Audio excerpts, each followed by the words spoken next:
What's up, Robby? I've been really happy with the response of everyone during this time because it was so unpredictable. We didn't know what was going to happen. The first week of doing the online classes, everyone was still coming to grips with the reality of the situation. So not a lot of students tuned in on week one. Yeah. And but then by week two it was like twice as many. By week three it was like 40% more. And now it's an extremely high percentage that are not only coming and doing the classes, but I feel that, I think in general, like human beings, we tend to respond at our best when the odds are stacked against us and we're pressed against the wall. And I've been so happy to see that response among the students, like, all right, well, what can we do? Well, we can come to these classes, we can do these challenges, we can work out, we can maximize what we have. And I think it's just the difference between being proactive and reactive, because most people's reaction is fear and hiding, and there's certainly some justification to the quarantine. Yes. But what they're not saying is lock yourself in your house and sit on the couch and eat Cheetos and only watch Netflix, and that's all you're allowed to do. So it's been great to actually see the positivity kind of ooze out of the students. Yeah, absolutely. And we were a little behind you because I had planned for several years, but really almost like as of the previous summer, around the Academy's 10-year anniversary, to remodel our Academy. And so we literally at first were just like, well, we're going to jumpstart into the remodel and hopefully, all this kind of stuff. We start getting more information, and didn't happen so much. And so we were kind of slow to start adding the classes. And then we were in a little bit of a bubble where we were kind of had our noses down, working on remodeling and painting and doing this and doing that and keeping everything organized, all while things were getting shut down. That we then realized, oh man, like we need to figure out how to stay connected with our students, how to be a part of their lives, how to be of service. And it took us a little while to get caught up, but once we did, it was kind of the same thing, and it was like the best thing, because that, and I'm sure you can speak to this, Professor, like the biggest part of this is like the training is always great, and it's like, who we are, but the connections to people are what really make it. And the thing that's been beautiful, and I'm sure you've gotten that, I'm sure your students, everyone listening would has had a ton of people reaching out to them, checking in on them, seeing how they're doing, seeing how they are, that they haven't really spoke to outside of maybe just a little bit on social media or something, liking a post, doing this, but actually having some massive catch-up times, people doing Zoom happy hours, people doing all these kind of fun activities, or reconnecting with people that matter in their life, and remembering what's important is each other, And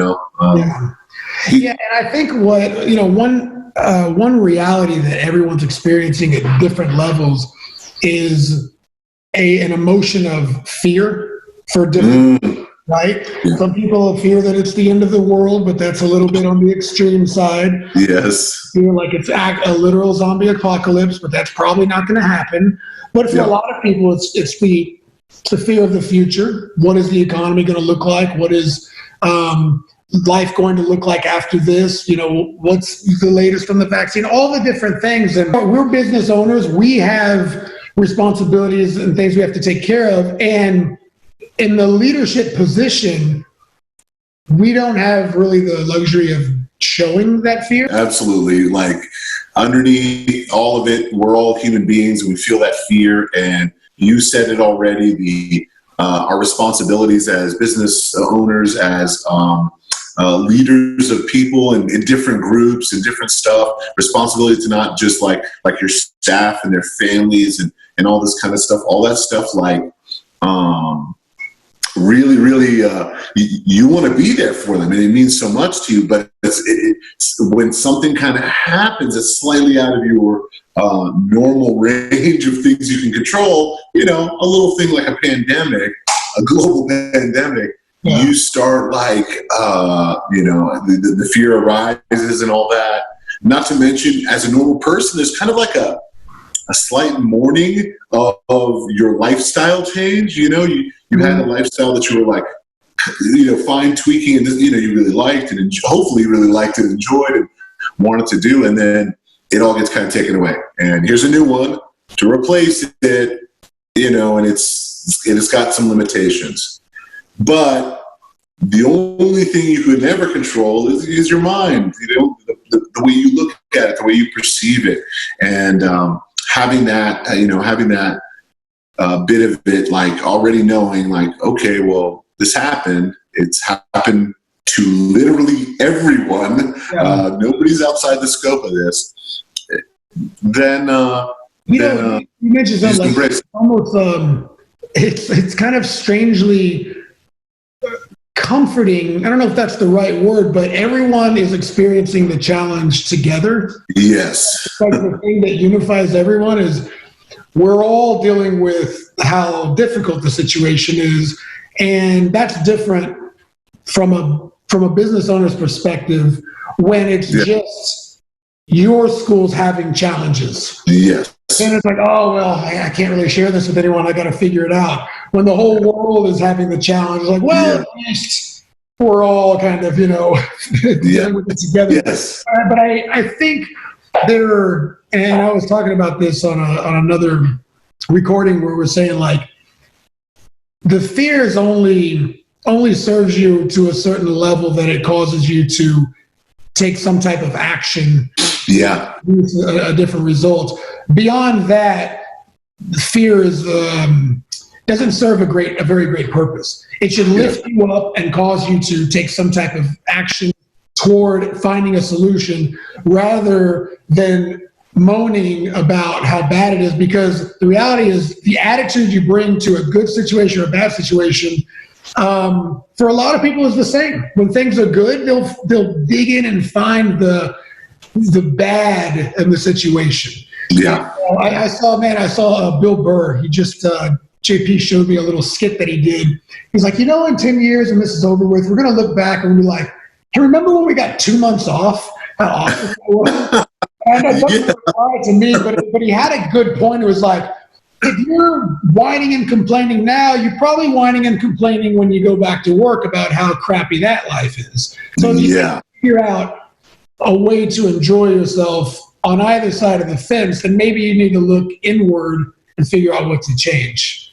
But Bill Burr style too, Yeah, exactly. And when is Bill Burr wrong? I mean, that's awesome, and that's incredibly well said. It's like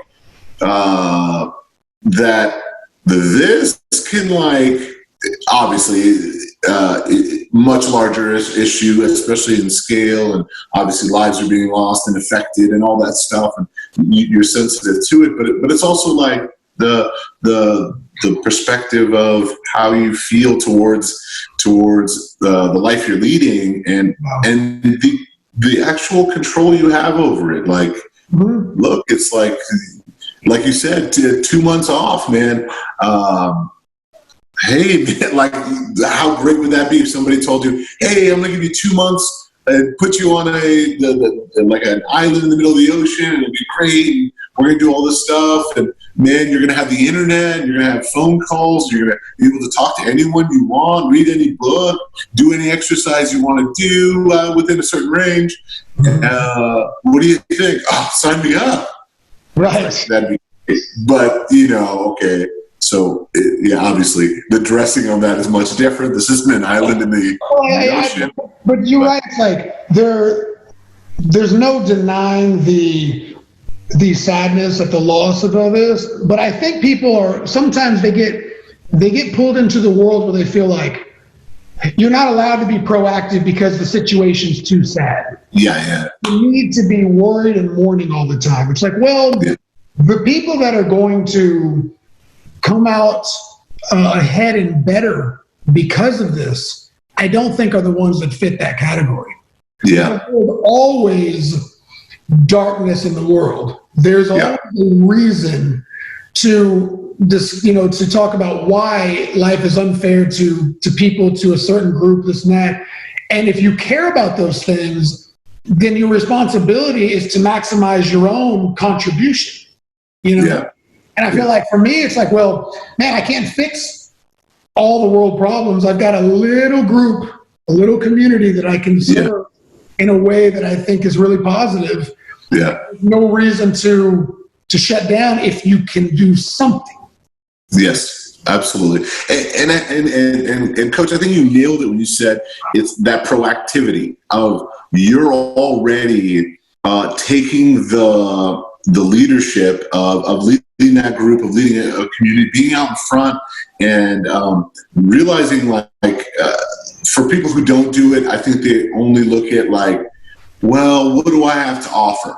It's just your genuine self. That's all it is. Well, what if I make a mistake or I don't know something? It's all right. Go educate yourself. Go learn. It's okay. And there's millions of resources for you, but it's okay. It's about being out there. It's all right to make a mistake. Look at the people that you admire the most. I really doubt that any of them are a Superman where they're perfect. They're almost always fallible, and that's also what's compelling to you about them and why you probably connect the deepest with.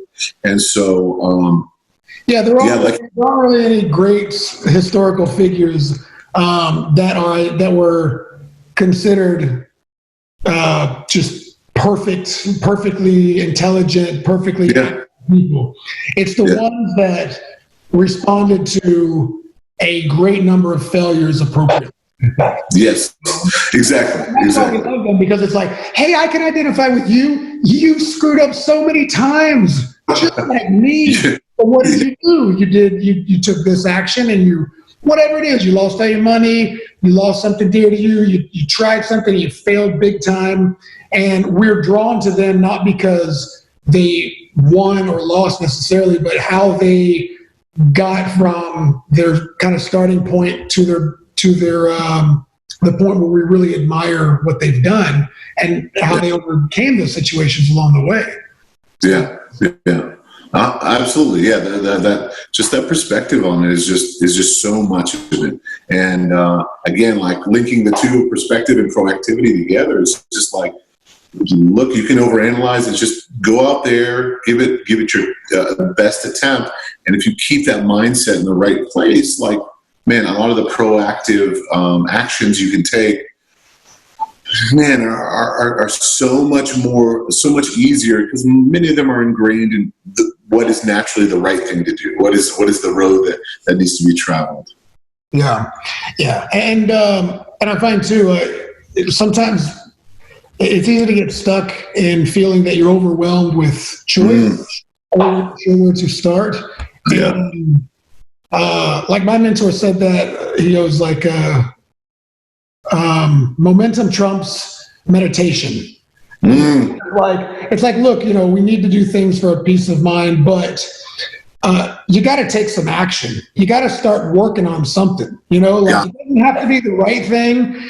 There's no such thing as a perfect situation where things are okay, now's the time to start the thing you want to do. It's it's going to be a bumpy road no matter where you start. You might as well take some action and get busy making enough mistakes that you've got some foresight to work with.